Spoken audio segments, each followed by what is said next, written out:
In this video, I'll show you how to quickly design and publish a professional front end using Base44. I'll start by heading to the main dashboard and clicking into the prompt box to describe my project. I want to build a modern music player, so I'll specify that it needs an album cover, playback buttons, and a volume slider, all wrapped in a sleek, dark aesthetic. Once I've detailed my requirements, I'll click the arrow to let the AI take over and start the generation process.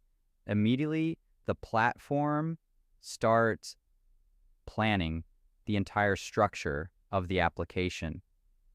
As the build finishes, the live preview appears on the right, showing off a stunning, interactive player with a rotating vinyl cover and a vibrant purple accent glow.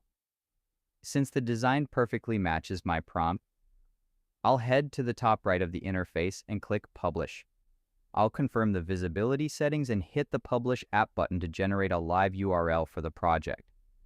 Finally, I'll click the link to open the project in a new tab to see the live site in action. I'll test out the volume slider to ensure the interface is responsive and fully functional. Just like that, we have a high-quality, modern front-end live and ready to go. If you found this walkthrough helpful, please consider liking the video and subscribing for more quick tips and tutorials.